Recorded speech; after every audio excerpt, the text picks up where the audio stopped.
Во средни училишта во земјава, на учениците им биле барани пари за свидетелства, реагираат од Сојузот на средношколци. Според нив, проблемот од крајот на минатата учебна година продолжува и оваа и представува грубо прекршување на Законот за средно образование, според кој образованието во јавните средни училишта е бесплатно.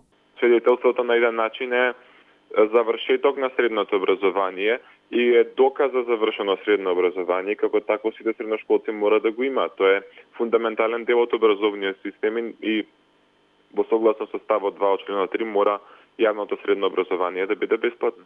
Скопската гимназија Зефлюш Марку наплаќала по 100 денари за свидетелство. Гимназијата Мирчацев од Прилеп по 30 денари.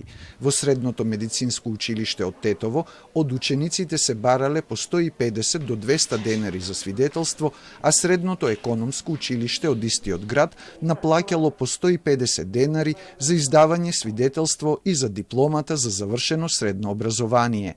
Во телефонскиот разговор, директорката на Средното економско училиште од Тетово, Мириета Илјази, демантира дека раководството на училиштето барало од учениците да ги плаќаат свидетелствата и дипломите, но Илјази не исклучува можност класните раководители да го барале тоа, зашто, како што рече, тие не ги пишуваат свидетелствата со рака, туку на компјутер. Директорката смета дека за таа услуга класните раководители треба да издвојат од сопствен джеб, а не да бараат од учениците. И директорот на Средното медицинско училиште Исан Емини негира дека се наплаќале свидетелствата, вели дека истакнале соопштение за ненаплаќање и дека класните раководители ќе бидат казнети доколку постапат противзаконски. Од Министерството за образование и наука велат дека училиштата не смеат да наплаќаат такси на родителите и учениците, зашто е спротивно на Уставот и на законите за основно и средно образование и дека тие биле писмено известени за тоа пред крајот на школската година.